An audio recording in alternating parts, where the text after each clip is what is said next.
destinations. It's going to be kind of painful, but don't take anything personal here today. He's worked with thousands of communities around the world, guiding them in their branding, marketing, and product development efforts. Author of the book, Your Town, A Destination, and a U.S. Travel Association board member, Roger is a well-known thought leader and change agent, energizing communities into action. He's all about making something happen. So here to share his enthusiasm with us, please welcome Roger Brooks. Thank you.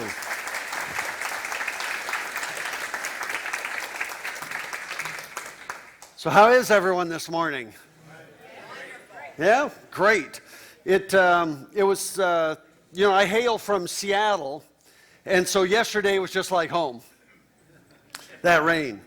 So it's been good. I've been here since Monday afternoon, secret shopping all of Independence and the surrounding area, and we're going to talk about that after this first little session. So I'm going to spend an hour talking about branding, finding your unique selling proposition here in Independence. So then we're going to do that. We're going to take a little break so you can drain out some of that coffee.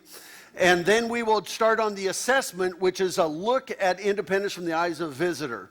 And so for all of Tuesday, or Monday evening, Tuesday, Wednesday, and a little bit of yesterday, I was out shopping you. And you're going to see what I saw, and along with a lot of suggestions and things you could do to make Independence even better. So sound like a good idea? All right, here we go. So, finding your unique selling proposition, and this is about cash. You know, I went all over the town and I would ask people, where do you go to hang out? Nobody said Independence, Coffeyville, Bartlesville, or Tulsa, or, they were naming cities. Not one single person said, oh, I hang out right here. As a matter of fact, I did have one person said Riverside Park, but that was it. So this is about cash. And by the way, these days with less and less federal money out there, you know what? Cities have to start importing more cash than they spend. And that's where tourism and economic development come in. And so, first thing I want to talk about is why this is important. And there's been three main ingredients of change all around the United States. The first one is communities are looking for their second act. Almost every single city and town in the United States was founded on either transportation, we're close to a major freeway, railway, or we're along a waterway. Or if it wasn't transportation, it's a natural resource, whether it's timber, whether it's fishing, whether it's mining, or in the case of most of the state of Kansas, agriculture. And then there's the third element, which is manufacturing, which is both transportation and natural resources. So, almost every city was found in those. What happens when you lose your core industry? Because we now compete in a global economy. You're not just competing with other towns, cities, and towns in Kansas. You're competing with everybody in the world. So what do? And then here's the other big deal. Look at this. There are 634 cities and towns in Kansas. Did you know that? What sets Independence apart from the other 633? That's what you have to do. Because we have every single city at our fingertips in a fraction of a second. And then we are knee-deep in marketing mayhem these days. As a matter of fact, billions of dollars are spent every year marketing cities, towns, counties, the state, including chambers of commerce, you name it, destination marketing organizations, which you have here, economic development, all of these. We're spending all that money, but here's the problem. We are so overloaded with marketing messages that we are exposed to 5,000 marketing messages a day. 5,000, whether it's on license plate frames, billboards, newspapers, radio, television, magazines, you name it, 5,000 a day. So much so that our minds now just block out anything that doesn't directly appeal to us. So if it doesn't appeal to us, you know what we do? We just tune it out. There's my typical conference attendee. Yeah. And so what happens is, look at this situation. 97% of all community-based marketing and advertising is now ineffective. That's across the entire country. And that includes all these elements, brochures, websites, and internet, because everybody's trying to be all things to all people. It doesn't work anymore. We just tune it out. And that has changed everything.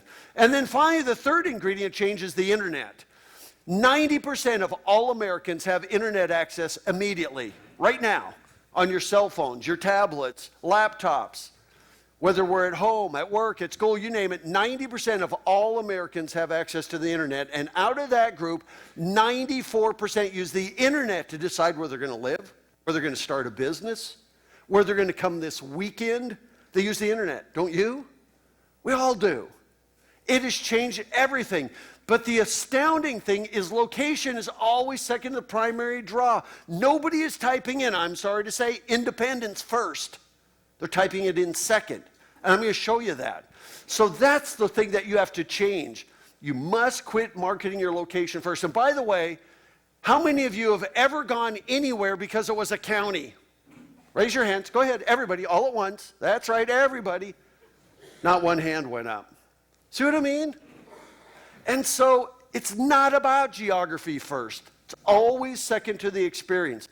And because you're busy trying to market the city or the area, 70% of people are frustrated with their planning via the web. Could that be you? Because they're looking for things to do, not places to go. Big, big difference. And you know, we have something for everyone. Have you ever gone anywhere that had something for everyone? We don't. We go where there's something for us. So when we use the web, look at this. So I typed in RV parks, put it in parentheses, plus Southeast Kansas. And you know, I still got 378,000 results in a third of a second. Am I going to find you if you're on page 678? Did you know that 82% of people never even go past the second page of search results? Do you? So I typed in job art. That's what we do. We type in top boating lakes. What did I put in here? In Kansas. But you notice all those things I'm typing up there, I'm never putting in the city first. We don't. We put in new homes, Independence, best boating lakes, Laura Ingalls Wilder in Kansas. Because you know you don't own her. She was also in Minnesota and South Dakota and Iowa and everywhere else. But we're still typing in that name first and the location second. That's the way we use the web. And so if you want Independence to show up, you need to figure out what is it we're selling, and that's what people are going to look for, and then you hope you're at the top of the list. So if you Google Independence, sure, you're going to show up first. But if you type in horseback riding, does Independence show up on the list? Or, you know, whatever else it is that you have to offer. And that's why things to do in Independence. We don't type in Independence, things to do. People don't talk like Yoda. And so, even this, I did Laura Ingalls Wilder, put it in parentheses, in quotes, to keep those three words together. And look at how many results I got in a third of a second. The internet has changed everything. And by the way, Independence never showed up on the first 2 pages. Because all these other places for Laura Ingalls Wilder showed up first. So people aren't finding her. Because they're not looking for Independence, they're looking for her. Does this make sense? It has changed everything we're doing. So if you want to win these days, the web needs to be your top priority, and it needs to be based on things to do, not places to go. So here's the question you have to answer. What do you have in Independence that the people you're hoping to attract can't get or do closer to home? What do you have that people in Coffeyville can't get closer to home that they will come here for? Wouldn't it be cool if those people came here instead of the other way around? And so that's what you have to answer. I mean, take a look at this little clip from Vacation. Kids, this is the very street Wyatt Earp used to keep law and order on. Seems kind of dirty and touristy. Oh, Ellen, the Old West was dirty. Everything isn't like home. If everything were like home, there'd be no reason for leaving home, right, Rusty?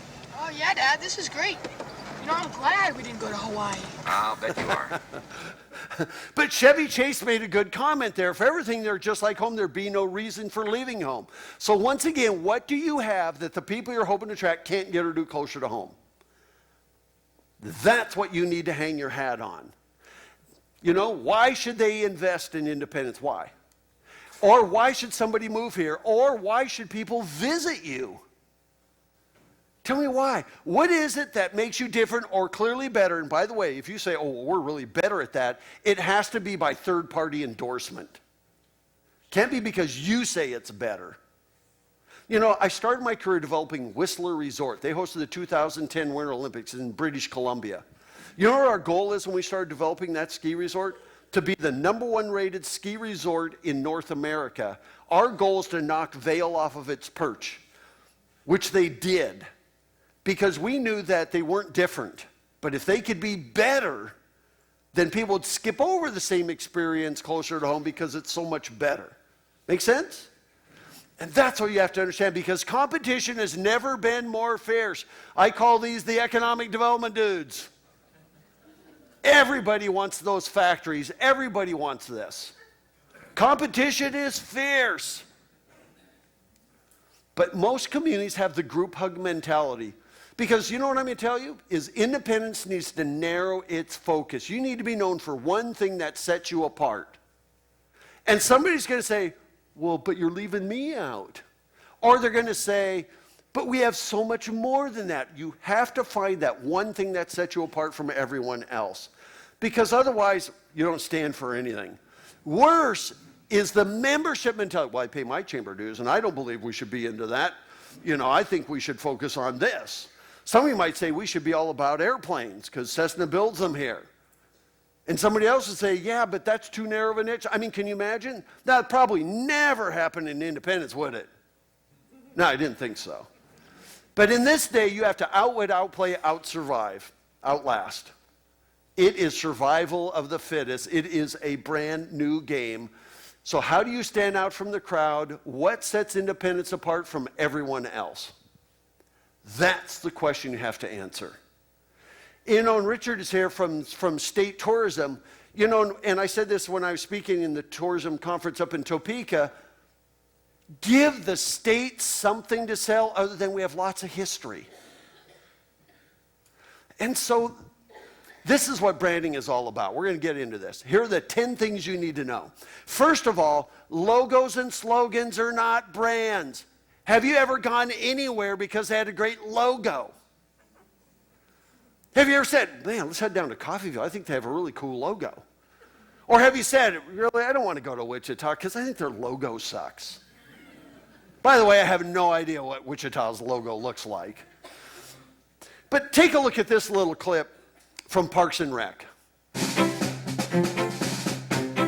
Okay, Jerry, what have you chosen to put in the time capsule? These are my mother's diaries. Wow. Yes, she lived in Pawnee all of her life and recorded everything she ever did. Ron?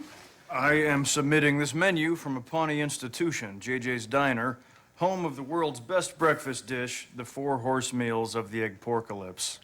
Wendy loves it too. And I am submitting this. A brief history of everything that has ever happened since Pawnee was founded.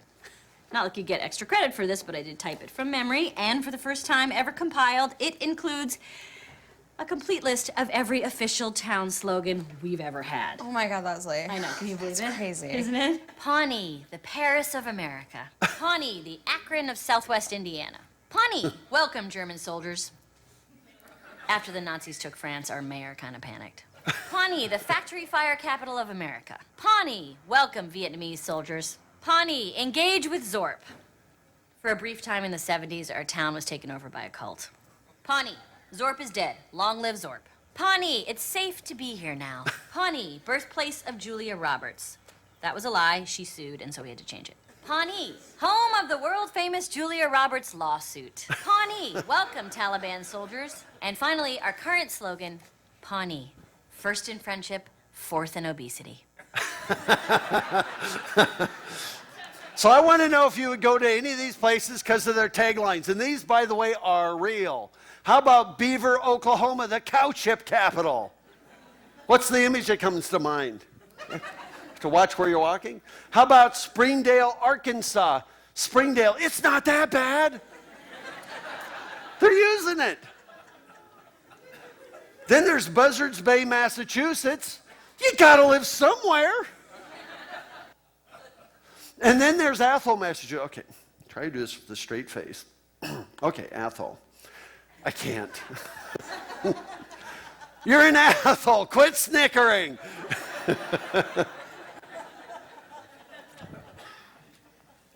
Climax, Minnesota. That's not the slogan, that's the town, but here it is. More than just a feeling.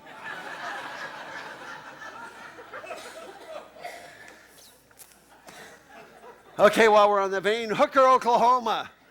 It's a location, not a vocation. Then there's Keister, Minnesota. How do you like this one for building community pride? The hind end of Minnesota. And then there's Metter, Georgia. Everything's better in Metter. Go ahead and say it. Aww. And then there's the most overused slogan in the United States and even Canada. We found nearly 4,000 communities, including Darien, Illinois, that use these very words.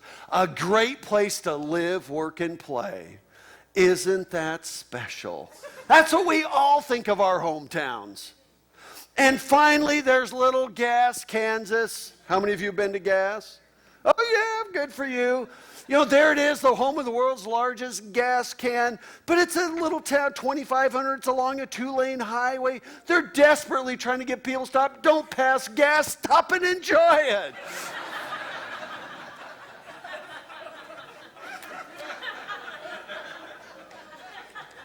They actually had that on a billboard, and they should have kept it up because, you know what? It was getting a lot of social media attention. But the point is, brand identities, logos make up 2% of a brand. They always get 98% of the political attention. I mean, do you buy Reeboks over Nike or vice versa because you like one logo better than the other? You think the Nike swoosh is a check mark? Do you buy Chevy over Ford or vice versa because you like one logo better than the other? I doubt it.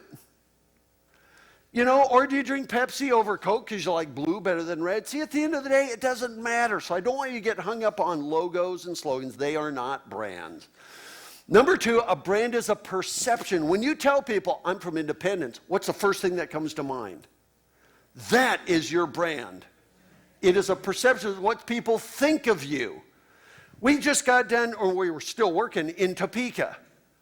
It was interesting because I was at home in Seattle at a restaurant reading a bunch of Topeka brochures the day before I was going to head there. And the people at the very next table said, oh my gosh, are you from Topeka? Are you going there? And I said, yeah, I'm going to be going there. And they said, well, we're from there. I'm a K-State grad. Okay, go ahead, yeah. And they said, and I said, yeah, we're going to be working in Topeka. And they said, lucky you. And I said, why? He says, oh boy, do they need help. So sometimes you need repositioning, and that's in case of Topeka. So here's how they're created. Number 1 is visual cues. When we drive through Independence, what's the first impression? People are going to judge you by the cover, right or wrong, that's what they do. Or it's people and attitudes. When we stop and we hop into a nearest gas station, fast food, whatever it is, what are the people like? Or it's word of mouth. Like I heard when I was in Seattle sitting there. They go, oh boy, lucky you, get to work in Topeka. And then publicity, social media. Those, by the way, those last 2 really are combined these days. So sometimes communities need that. Now, I didn't hear anybody say anything negative about Independence anywhere I went. And most people just go, Independence, now where's that? Yeah. You know, that, I mean, so at least they don't have a strong perception. At least they don't have a negative one. So good brands evoke emotion. Wow, I want to go there. Oh, really? That's a great place. That's what you want to do. They sell a feeling, not a place, not a product. And it is also a promise. And I'm going to give you one example of it. And I know it's a bigger city, but it's a good example. Asheville, North. Has anybody here ever been to Asheville, North Carolina? Okay, a few of you. Population, yes, it's a little bigger city. But they're along the Blue Ridge Parkway. You know what their challenge was? The parkway's 500 miles long. How do you set yourself apart from all those other cities and towns? And they were using this for their tagline, where altitude affects attitude. Does it make you want to go there? Did it make it sound like it's hard to breathe? This was their logo. Does it make you want to go there? Yeah. You know what? They changed it to that one. Now, some of you are going, oh my gosh, that's way out there. Woo. You know, they have not convinced the police department to put that on the sides of their cars yet. Although I thought the slogan, any way you like it, could be a good line for a cop. Any way you like it, buddy, hands on the roof. But here was their conundrum. Asheville, North Carolina is home to the Biltmore Estate. It is the biggest, largest home in North America. That is 145,000 square feet. It is the finest in fine culture. Well, how do you brand a town that has the finest in fine culture with a downtown that's known for counterculture? When Bob Dylan was doing a tour a few years back, he called up the promoters and said, you know what, I'm not doing this tour until I see Asheville on the list. It's a great downtown where, you know, they've got incredible artisans, amazing, and they do incredible tattoo work. As a matter of fact, I got a tattoo in downtown Asheville. It's the Chinese symbol for believe. Because when we're done today, if you believe, we could put Independence on the map like you've never dreamed of, in a good way. Now, back to Asheville. How do you make it, how do you sell a feeling? And how do you blend recreation and this, where fine culture meets counterculture? How do you put those two together? Take a look at what they did. Excuse me. I've got a question about the chandelier.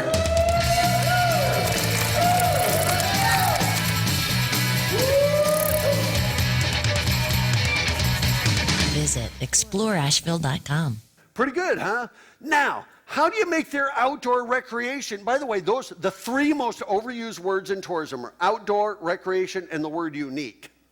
The word unique is so overused, it's come to mean just like everyone else. So how do you make it different? Well, check out Asheville. I know it's coming. Hey, honey.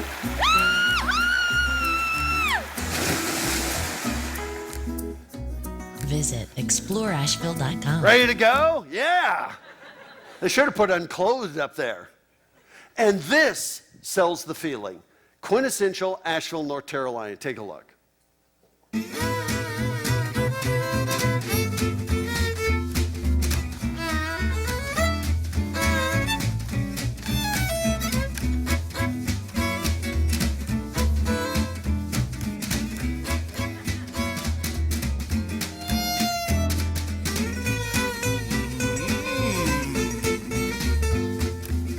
didn't mean to cause no scene, but I never say goodbye to a dream. Does it make you want to go there? It's a fantastic city. Their ads look like that. And you know what? It used to be a retirement town. The average age in Asheville is now 34. That's what selling a feeling does. You know, the problem is tourism organizations tend to sell cities, towns, and counties before experiences, and economic development agencies tend to start selling land and infrastructure before opportunities. And that has to change. Number 3, successful brands have a narrow focus. So let me read this to you. Discover the wide open spaces, gracious people, and picturesque landscapes that characterizes Winifred, Kansas. How many of you have been to Winifred? Nobody here. Good. Okay, I want you to pretend like Winifred is 2 hours from you, and I think that's about right. Each season holds a promise of a new adventure and an incredible memory. Come join us in Winifred and discover the scenic and recreational opportunities that await you. Having read that, how many of you are now going to plan on visiting Winifred? Go ahead, raise your hands. We had half of a hand go up. You're a mean bunch. But you know what? That wasn't even written for Winifred. It was written for Nelson, British Columbia. Here's the point. If I go to your websites, I don't care whether it's Chamber, City, Tourism, Economic Development, if I go to your website and I could read your opening paragraph and I could take out the name Independence and plug any other name in there, you just lost a sale. Because is there anything there that you can't do right here? That is why 97% of the marketing doesn't work. It's changed everything. You must jettison the generic. Deb was giving me a bad time last night at dinner about that I repeat this so many times it's burned into her brain. So good, now we want it to burn into everybody else's. So you need to look at your taglines, look at your logos, look at your brochures, look at your website. And by the way, you in business, all this stuff applies to you too. This is not just about cities and towns. But if you look at all this stuff, if it can fit anyone else, anywhere else, you need to toss it and start over. Everything has changed. So the rule is you simply cannot be all things to all people. You have to narrow your focus. I'll give you one business example. This is Stu Leonard's, which is a grocery store in Connecticut. It's a mom and pop grocery store. It was founded in 1969. In 1989, the parents handed it over to the kids. You know what happened the very next year? Walmart came to town. Oh, they call it the Walmart syndrome. They're going to put us out of business. We can't compete with the low price leader. Then the next year, Costco came in. And they thought, how are we going to survive? And they said, you know what? We don't have to compete with Walmart. We have to just narrow our focus. So they did. They narrowed their focus onto farm fresh produce and dairy. They re-gutted their stores to make their stores look more like a farmer's market than a typical grocery store. They were all about farm fresh. And to illustrate that, that was an itch, because you know what? Costco and Walmart and other grocery stores can't compete with farm fresh like they could. Could you buy laundry detergent there? Of course. But what set them apart was the farm fresh. And to illustrate that, they have staff dressed as cows and chickens. How would you like a job there? Then they put a world-class bakery in the store. They put a farmyard zoo out in front. Now, notice they're totally different than Walmart, even though they do sell some of the same stuff. And they have displays that go moo or cluck when you push the buttons. They give you free ice cream if you spend $100 or more. There's their slogan, profit is the applause of happy customers. They totally differentiated themselves from Walmart, Costco, and everybody else. And that's what they're known for. Guess what? They have the highest per square foot retail sales of any grocery store on the planet. So bring it on, Walmart, bring it on, Costco, bring it on, Safeway and Raley's and every other grocery store out there, because Stu Leonard's just opened their 5th store. That is the power of narrowing your focus. You know, real estate agents specialize now, doctors specialize now, insurance agencies specialize now, publications specialize. This is the age of specialization. And that's what you have to understand. You must jettison the generic, because something for everyone will result in mediocrity and ultimate failure. And so once again, for you in business, everything you do, you must do that. Take a look at this in Zeeland, Michigan. We live in Zeeland. My husband's a part owner of a local business.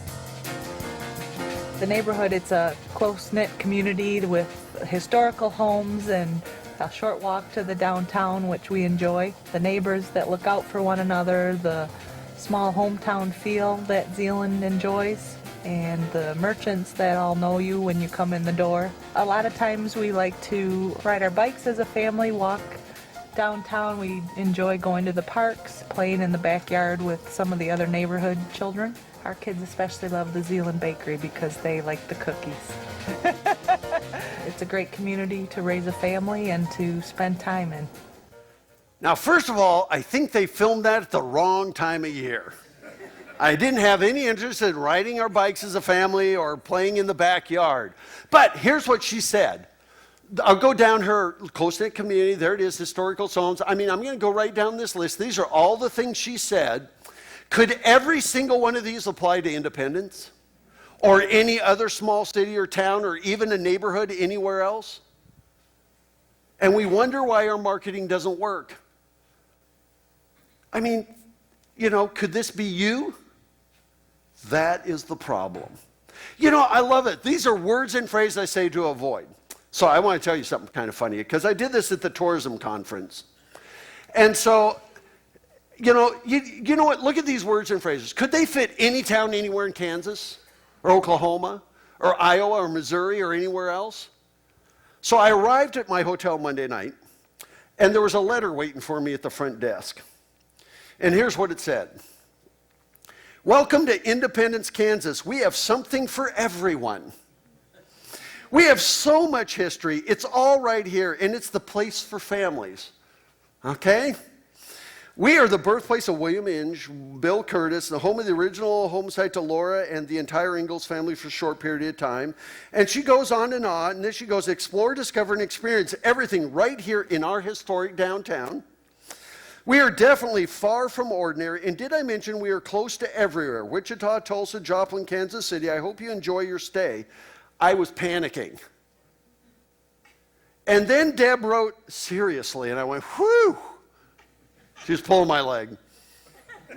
Because you know what? These words and phrases don't work. They could fit anybody anywhere. And we wonder why 97% of our marketing for economic development or tourism don't work. Look at this is the economic development list. I mean, these could fit anybody anywhere. That's what we all say. And we wonder why when we try to attract new jobs, when we try to attract new residents, we try to attract visitors, we wonder why our marketing doesn't work. Because is there anything here that in all these other towns in southeast Kansas can't do? They all have property, they all have lands, they all have opportunities, they all want jobs. This is why 97% of your marketing doesn't work and why you have to find your niche. And so, do you have one of these, Deb? Oh yeah, she's got them all memorized now. And so, you must jettison the generic. So here's what you need to know. The lure is what sets you apart from everyone else. And by the way, I went out to the Laura Ingalls Wilder place, but then you know what? I went on the web, and I saw all the other places that also have museums. See what I mean? Celebrating. Now this is the first one. This is where she lived when she was a young girl. On and on. I know that. But what do you have that nobody else has? Then there's the diversions, things we're going to do while we're here. You know what the #1 activity of visitors in the world is? Shopping, dining, and entertainment in a pedestrian-friendly setting your downtown. Is it open after 6 o'clock? I'll tell you after the break. You already know the answer. Then there's amenities. All these things are amenities. That's the most important one. And then there's historic downtowns, landscape. You know what? Historic downtowns are not a draw. Have you ever said, wow, let's go over into western Kansas because I saw this town that has historic downtown? Then there's the icon, that photo opportunity that says, I was really here in Independence. But the rule is you always promote the anchor tenant. You know what? I got a question for you. How many of you would go to Orlando if Disney World was not there? Raise your hands. Boy, it's not, you guys are just keeping your hands down. But you know what? You just insulted 171 other attractions there. But even they know that Disney is the anchor tenant. And then while you're there, sure, you'll go to Universal Studios, Wild Kingdom, water parks, you'll do all those other things. But you always promote your anchor tenant. So take a look at the case of Butte, Montana. Check it out. If you wanted a 2-week vacation package in Butte, one stop on your tour would be to see the Berkeley Pit. The Berkeley Pit. This 39 billion gallon body of toxic water is now a tourist attraction. That's right. The city has taken lemons and turned them into something that if you drank could kill you. Wow. State Representative John Sesso hopes the 18,000 people who have visited this cesspool of mining waste are just the beginning. If it's the Berkeley Pit that draws them, hey, our job is to keep them here and take advantage of the tourist and the tourist dollar for all the other things that we have to offer. See, he gets it. Such as what?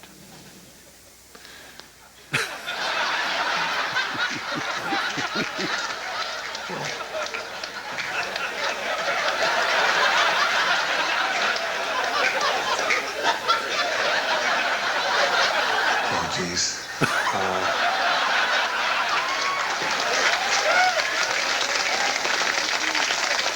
Anything. Oh, man.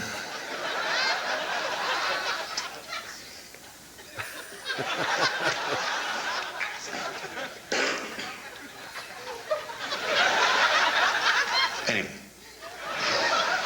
Great place to bring your kids. I got no kids. Sorry. But if you do have kids, they'll be sure to tolerate it. But some locals think the pit's not all it's cracked up to be. Locals like Fritz Daly. That's correct. I don't think it is. We have the largest contaminated body of water in the whole United States sitting right in the middle of our town. Correct me if I'm wrong. More toxic waste, more tourists, more money. The Berkeley Pit's not an amusement park. The Berkeley Pit is not our Dollywood. Sure, not yet. But while Dollywood has the Rampage ride and Dolly's Rockin' Roadway, the soon-to-open Toxyland will wow you with the exciting Pesta Slide. Or hop on the tram at Contamination Station and head for No Tomorrow World. It's a day that will possibly alter your genetic structure. While the pit remains divisive, at least everyone can find a reason to take pride in their town. It's a funky town. It's very funky. If it wasn't for Butte, Montana, this nation would not be the great nation that it is. I'm trying, though. I am trying to think of one for you. That really happened, by the way. So they called me up and said, Roger, we need you in Butte. This thing is hitting. They replayed the story a couple of times. And so we went over there, and now when you walk into the Berkeley Pit, you will see a list of all the other things they have to see and do while you're there. So, you don't just market what you have, market what differentiates you. Because you know what, doing lists, I mean, you ever done lists? Look at this. I mean, look at this list. We got historic downtown, fine restaurant, fire, lodging, art, theater. You could go down that list. Could that be any of these towns? I mean, I might have pushed it on a couple of these, but it could be almost anybody, anywhere. So what you said, by the way, I didn't even have to leave Kansas with this list. And that's what you have to understand. So to win, there you go, you must jettison the generic. And by the way, I tell people all the time, if this was easy, everyone would be doing it. It's not. So number 4, you need to narrow your focus so much that your name becomes synonymous with your brand. So we're going to play a little game here. I want you to be really loud, and I want you to tell me what the answer is. Who owns the country music capital? That was enthusiastic. Okay, let's try this one. Gambling adult fun, who owns it? Las Vegas. Okay, how about this one? Kids and family, who owns it? Okay, you're not too sure? Yeah, Disney. You know what? Some of you just said Disney. That just goes to show that the experience trumps the location. Wouldn't that be cool if you could do that? Yes. Music theater capital, who owns it? It's not New York. Branson, Missouri, a town of 6,500 people that hosts 7.5 million visitors a year. Graceland Elvis is where? Memphis. Winery capital of the United States is where? Napa Valley, they own it. Any football fans? Where's the frozen tundra? Green Bay. And you know what they told me in Green Bay? Roger, you need to help us out because, you know, we're trying to get tourism in the winter besides just Packer games. Our weather's not that much worse than Minneapolis or Chicago, yet here we are stuck in the winter with this frozen tundra mantra, which came in 1967. So how about this one? I want you to tell me what their brand is. Hershey, Pennsylvania's brand is? Boy, you got that one right. Gettysburg, what's theirs? You got it. See? How about Lancaster, Pennsylvania? There you go. How about Washington, D.C.? Yes, you're right. Corruption, payoffs. No, I'm kidding. Government. Hollywood. Movies, stars. See? Independence. Okay, Neil Wallace. So here's what. I'm going to ask you a question right now, right here. What's your brand the other 356 days of the year? See? So, you have to answer that question.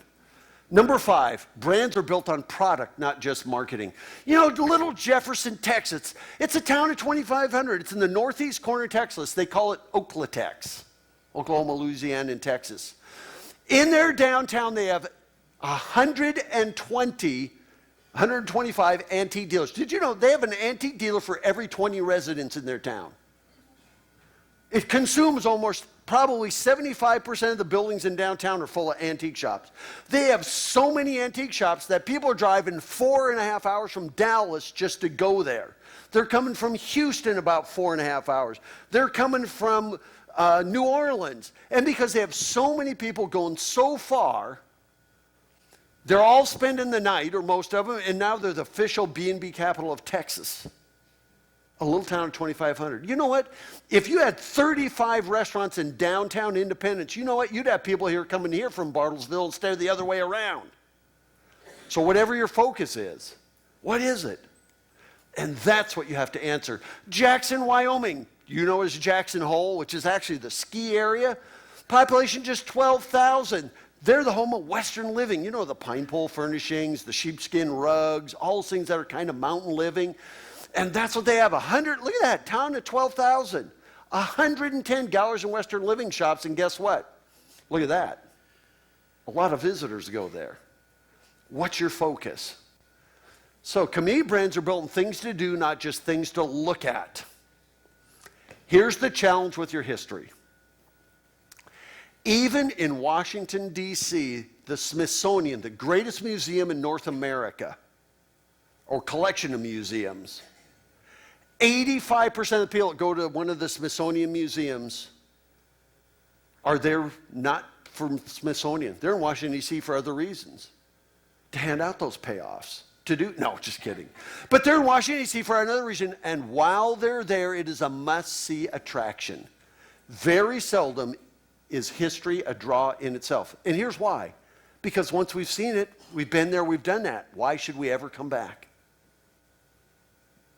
That's the challenge. Number 6, you never use focus groups. You cannot do branding by public consent.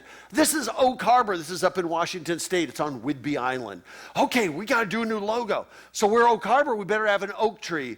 And oh yeah, we have Mount Baker in the background. Oh yeah, we're on an island, so we should have a nice boat going over there. And oh, that's right, we're a Navy base, so we should have a jet plane flying through the serene setting. And you end up with a cartoon. So I went up there and said, knock it off. We're trying to sell a feeling, and this is their new identity. Even in Independence, we cannot do this top down. The city cannot determine the brand. Tourism represents the private sector. Chamber represents private sector. Economic development represents private sector. Main Street represents the private sector. Those are the people that have to develop the brand, and then you go to the city and say, city, because do you think your city council would be unanimous in narrowing your focus down to one thing? And it's not their fault. Your councilors were elected to be all things to all people. Brands aren't.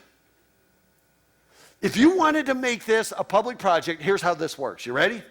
First of all, there's enthusiasm. Oh, we heard that Bricks guy. We're really pumped. We're going to go do this. Then you start doing the planning. And then there's disillusionment. People say, well, I think that's too narrow a focus, or I don't agree with that direction. And then there's fear and panic, search for the guilty, punishment of the innocent, and finally, praise and honors for the non-participants. Is that about right? Because when you do things from public input, isn't that what you get? So, top-down branding efforts fail 98% of the time. The city can fund it. The city is absolutely a partner, but it needs to be grassroots if you want it to stick.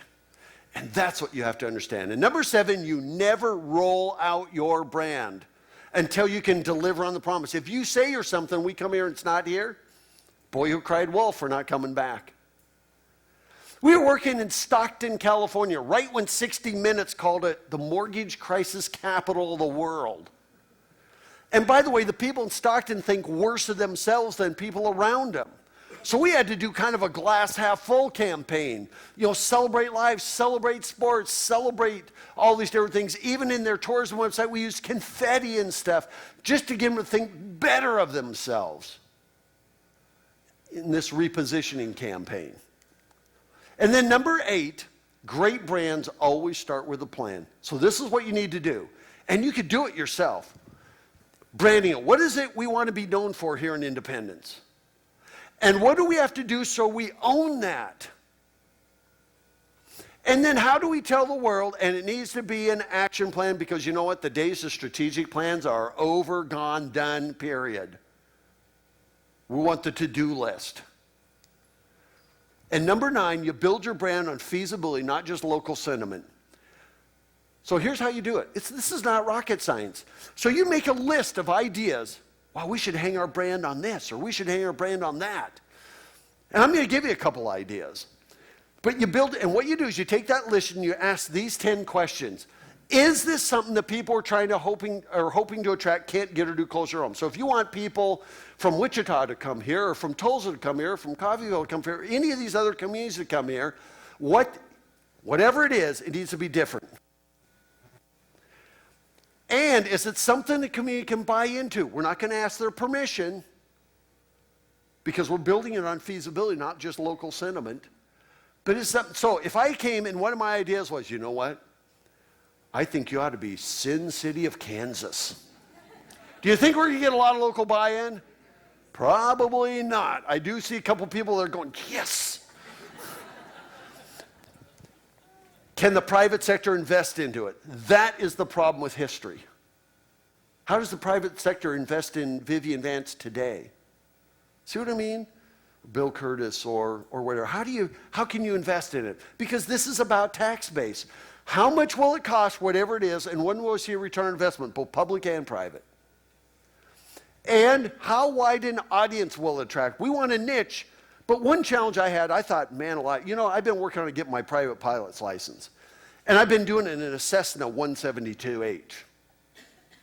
When I saw that Cessna was here, I went, oh my gosh, I started emailing everybody I knew that fly planes, said, did you know that they're building the Cessnas here in Beechcraft and on and on? They were thrilled, but it may be too small of a niche for you to count on year round. See what I mean? That's why you run it through this test. Number 6, does it have legs? If you want to be the sports capital of Kansas, can you start by being the soccer capital and add baseball? See what I mean? Can you start with a niche and then grow it over time? And then can you make it obvious? When we drive in, it's obvious what Independence is about. And then will it extend our seasons? So when you say, well, we want to be known for our top 2 or 3 events, we want to be known for our events, I'm going to ask you that question. I had the same problem in Gilroy, California, the garlic capital. They have the Garlic Festival, draws 300,000 people. And I said, what's your brand the other 362 days of the year? And they said, that's why you're here, to figure that out. And do you have those who will champion the cause? Whatever we come up with, whatever you come up with, do you have people that will never take no for an answer? They will push it forward and make it happen. And then is it based on things to do, not things to look at? Static displays, and I'm not trying to throw your history under the bus at all. But once we've seen those things, what else is there to do? Why should we come back? Your brand cannot be built on been there, done that attractions. That's what you have to understand. And number 10, you cannot let local politics kill your branding efforts. I love this. I can't give you a surefire formula for success, but I can give you a formula for failure. Try to please everybody all the time. That was Herbert Bayard Swope, the first recipient of the Pulitzer Prize. Here's one of my favorite quotes. A byproduct of brands for the people is the committee that compromises and kills a potential brand home run. This is why you never see statues of committees in public parks. You see brave leaders. There's only 3 killers of your branding effort. There's never 4, only 3. Number 1 is local politics, and it's worse with membership organizations than it is with elected officials. Local politics. Number 2 is lack of champions, those people that will push it forward. And then the third one is lack of money, both private and public. There's never a 4th one. And by the way, you notice lack of champions is in yellow there? Because if you have the right champions, they will get through the politics and they will find the money, period. You cannot do branding by public consent. It's not a top-down exercise. I'll give you one example. This is Devon, Alberta, population just 6,300, so smaller than Independence. Claim to fame, oil, Imperial Oil, the first planned community in Canada. They're near Edmonton, Canada, in Alberta. And so their challenge was they wanted to diversify from the oil industry. And so their brand, that's not their slogan. That's what people think. Is anything in Devon? I mean, that was the perception people have. They decided to become Biketown, Alberta. And they had two girls, Janet and Michelle. Janet and Michelle are so gung-ho for biking, and they convinced the city to go out there and stencil in the streets, "Welcome to Biketown." And this is all street biking. They've got nearly 50 kilometers, so about 30 miles of trails. And this is what their goal is, to get people from Edmonton to put their bikes on the back of their BMWs and bring them out there. It's not mountain biking, it's street biking. They've got these really steep hills that go along the river, so it's really a good way to test your mettle when you're biking. And even when it came to Breast Cancer Awareness Month, they painted all old bicycles pink, and they lined them up and down Main Street. Everything they did was about biking. They were so enthusiastic, they got everybody pumped. And by the way, biking is the fastest growing hobby in the United States. They even convinced city councilors to wear Biketown t-shirts, and they trademarked the word spokesperson. Is that cool or what? You know what Raleigh Bicycle said? "Oh my gosh, I wish we would have thought of that." And you know what Devon said? "Build us a velodrome, we'll give you the trademark to make it year-round." See what I mean? So the velodromes are covered where people come and ride bikes year-round. And you know what? One day, Janet and Michelle called me on the phone. They were in tears. I said, "What's up?" And they said, "We have this group of citizens that have been passing around petition to kill the biking brand." I mean, bicycling. We're not talking about Harleys here. We're talking about bicycles. And they're writing nasty articles to the editor, and they said, "But our history is oil. We should embrace our history. We should embrace our past." And people in the oil industry say, "We want to come home to something other than oil." And so they were getting so beat up, I said, "I'll be right there." So it took me a couple months, and I got up there. And so I'm going to do a workshop like this one. And the very first people in the audience were those naysayers. They filled up those rows, and they just said, by the way, every seat was full when we started. But they got there first, and they just sat there and glared at me. And I knew exactly how they saw me. But you know what? TSN, the Turner Sports Network up there, their ESPN, had a contest. The town in Canada or city that could get the most votes would win a $25,000 grant to design a bike park. And you know what? Their high school, you can see me chastising the people in the audience. Their junior high and high school students champion the brand. How cool is that? They had our office calling and voting for them. And guess what? They won it. I mean, they outdid Toronto, biggest city in Canada. And within weeks, they were planning their bike park. So what's it look like? There you go, grab life by the handlebars. By the way, you want to know something about ads? It's never about the city first. It's always about the experience. And by the way, it's in Devon. It needs to be the same thing in Independence. It's never about the city first. Grab life by the handlebars. They're doing a whole series of these. I love this one. Only a biker understands why a dog sticks his head out the window. They're doing a series of billboards like this one and like this one, and the first one just went up this summer. There it is, "Welcome to Biketown." They're doing bookmarks, and on the back of bookmarks, they talk about their trails and biking safety and different kinds of bikes and all of this kind of stuff. They have a whole bunch of them. They give them out at fairs and everything. They are Biketown, Alberta. They promote the very best of Devon. It's called Top Gear. And even the city adopted the logo and everything. All the business cards, you name it. And they're doing these pole banners. They did one half last year, and now they're taking the photography this year so they can do the other half. And these will be all over Devon. Pretty cool, huh? They created posters like this, and they're hanging up in City Hall. Everywhere you go, it's about biking. Even their wayfinding system, which is something you need to do, we're going to talk about that after break. Even their wayfinding system all looks and has the same kind of a feel. They renamed all their trails to the River Trail, Canyon Loop, Timber Trail. all these different trails. They've done their website. It looks great. Welcome to Biketown, Alberta. And by the way, that bike park got built. The kids have championed it. It's pretty cool. And you know, even their logo gear, they cannot keep in stock. And guess what? There was the Tour of Alberta. Every year in Canada, they do a Tour of Canada, kind of like the Tour de France, except this takes place in Canada. And so last year, it was going to be, I think it was last year, it was going to be in Alberta. It's going to be in Edmonton, 1 million people. Calgary, 1 million people. Red Deer, 300,000 people. They could not overlook the little town of Devon, which hosted stage 2. They could not overlook it. You cannot let politics get in the way of your branding efforts. We're never going to get everybody in Independence to agree. So here's what doesn't work. Static displays in past history. And that does not mean your museums don't count at all. They do. They're very, very important. But it has to be more than just that. In the same thing, famous residency yesterday. You know what? I've been where Donna Reed grew up. How many of you are going to plan a trip to Iowa now to see that? See what I mean? And so that is the challenge. You know, what's your brand the other 363 days of the year? In your case, I know it lasts like 9 days. What else?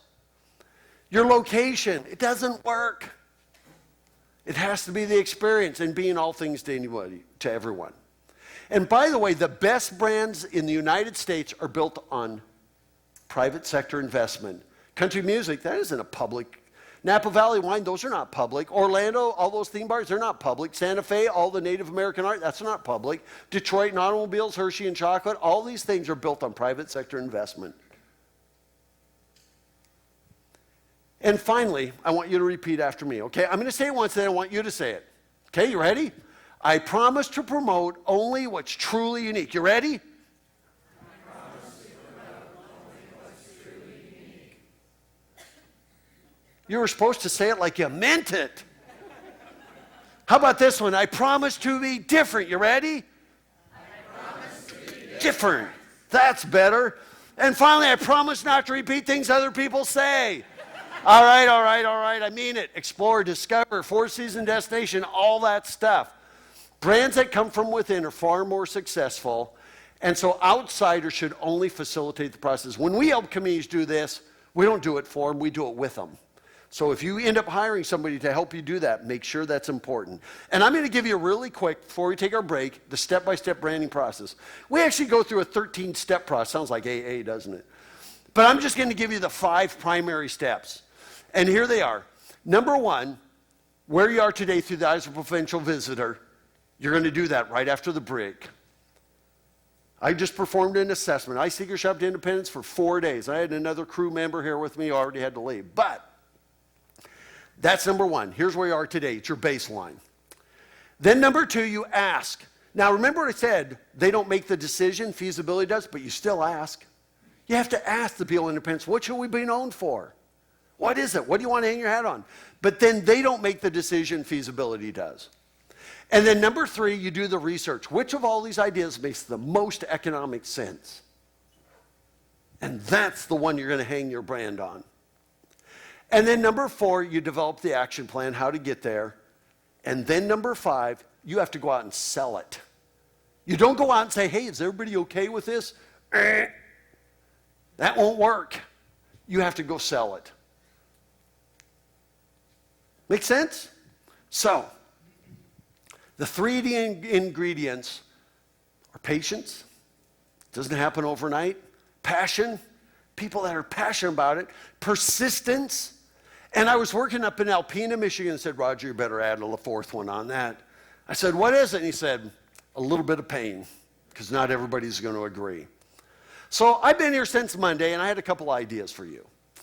And I thought, I'm not too sure, but, maybe something like this. And I'm just going to show you 2, because I thought Cessna, and I thought it's probably too much of a niche market. And by the way, you're not going to outcompete Oshkosh, Wisconsin, which has the biggest fly-in in the United States and the EA Museum there, which is world class. But I did think about that, and I thought, could we do that? Maybe But maybe that's just a separate little niche. I'm not saying you throw them under the bus or anything because they're your biggest employer, but maybe they're just kind of a side thing we do. We still promote that. By the way, do they do tours there? I went there, I couldn't see any signs. Then I thought, could you be kind of the Heartland storytelling capital? I thought, man, with what you have here, and I thought I had a book. Did I leave a Tim Ragland book around in here somewhere? I thought I brought one in here with me. But is it over there? There it is. I'm going to come over there and grab that. Thanks. We shuffled tables around this morning. Did you take a look at it? Isn't it cool? Does everybody know who Tim Ragland is? Okay, good. What do you mean? Yes. Okay. I thought, when you have people like Vivian Vance that were here, or all these artisans and musicians and William Inge, and they have all these things, I thought, could you be a storytelling capital? Could you do that? Could you do, and I thought, man, with the talent you've had here, I thought, could you do something around that? I don't know. Could you do writers' retreats? Writers' conference. You know what? My wife right now is at a writers' conference in Seattle. She goes around the United States going to different writers' conferences. How many authors out there? Could you do that? And I thought, man, maybe there's something here. You know what? All brands have a foundation. You just have to figure out how to make it interactive, how to make it last. And I thought, could you have people here where you do playwriting things? And I thought this could work right into performing arts. So that's one idea. I don't know if there's champions here, but I thought, man. Now, we worked in Jonesboro, Tennessee, the storytelling capital of the world. And they have a storytelling festival there that is the best festival I've ever been to. It's the first weekend in October. But other than that, they don't do a whole lot with it. But wouldn't that be cool if you had storytellers downtown, if you had playwrights coming here, you had educational conferences. You know what? Even community colleges need to narrow their focus. We worked in York, Pennsylvania, the industrial art and design capital. York Community College changed its focus to industrial art and design. Now it has students coming from around the world. It narrowed its focus. And so, that was one idea. I have no idea. But I thought writers' retreats and conferences, storytelling festivals, illustration, educational events. I mean, Tim Ragland's art is just flat out amazing. Bridge over to performing arts and concerts, easy to do. You can get into all kinds of things. Even the sculptures you have all over town tell stories. So it's one idea. I mean, you could put a story with everything if you wanted. What's the story behind the dinosaurs? What's the story with the lions out here at Riverside Park? I mean, you can put a story to everything. Everything has a story. And you've got the places to hold these kinds of events. So I thought that was another one. And then I thought, what else you could do that would be cool? America's best children's destination outside of Disney Park. We have been waiting for years for some community somewhere in the United States to take on a kids brand. Oh my gosh. Now one thing, let me tell you about demographics for just a second, because I know we're out of time on this first session, is the boomers, the oldest ones are 69 this year, the youngest ones are 50. The boomers had their kids in their 20s. The millennials, the kids of the baby boomers, are having their kids in their 30s. They are just now getting to about T-ball age, the very beginning of the millennial generation. There's going to be there's 83 million baby boomers out there in the U.S. There's 81 million millennials, and you can imagine their generation just coming up. Some town somewhere is going to do a fantastic children's brand that people are going to drive hours and hours and hours to because they want something other than just Disney. And so I thought, man, with what you have at Riverside Park, I mean, there was a little kid out there taking tennis lessons with his mom or grandma or whoever it was out there just the other day. I mean, you have all these opportunities. You got a fantastic park out there. I mean, other parks. I mean, everywhere you go, if you want to do a children's brand, you've got it here in spades. Even the art downtown has kind of a whimsical, kind of a cool look. I love this that they're putting right here on the side of the building, but even all of these, I just thought, man, this place, you got Cherry Berry, I mean, even these. But you know what? You could almost combine those two, couldn't you, into storytelling and kids. See what I mean? But that's why you need to find a focus, whatever it is. It might include a children's discovery center rather than a technology center, you know, and train rides, and the kids' marathons and other fitness. And wouldn't it be cool if you did a kids' marathon rather than just adults? And maybe it's 1 mile rather than 26 miles. You know, whatever. You could do other things. You could do paint your own pottery. You've seen those retailers. See what I mean? When you have a brand, all of a sudden business say, if that's who you're trying to attract, that's an opportunity for me. I want to open a business downtown. That's what this is about. Storytelling and arts events. I mean, sidewalk chalk events. Can you do those sidewalk chalk shows? They draw people from everywhere. A culinary school for kids. How awesome would that be? I mean, I'm just coming up with, there's these things called Imagination Playground. They're like Lincoln Logs, but they're made out of foam. They can build forts and things, have whimsical water features downtown. I mean, it could be amazing. Central Plaza with ice skating, splash pad.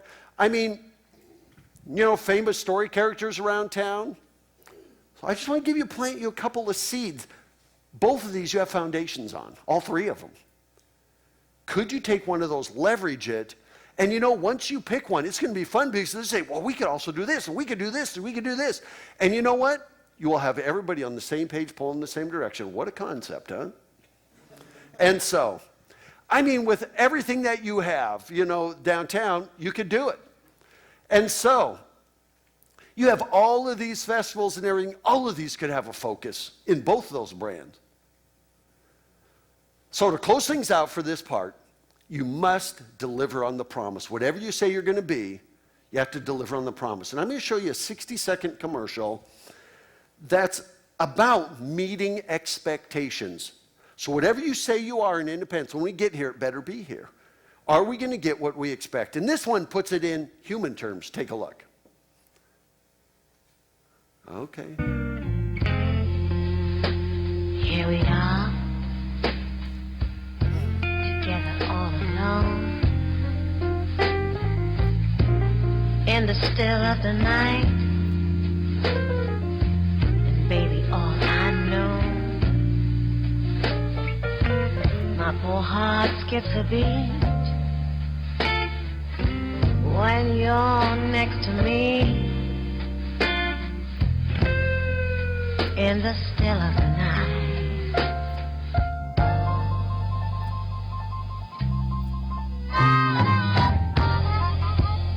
here we are, just you and me like this, with every sweet caress, and with every tender kiss.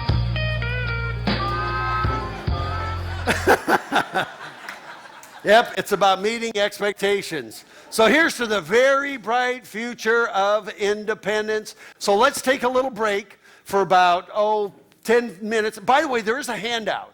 So I'll leave this up for a little bit. If you want, it's bit.ly, bit.ly/brand PDF, and there's a handout for you so you can get all those things we just talked about. So let's take a break, and we'll see you in about 10 minutes or so.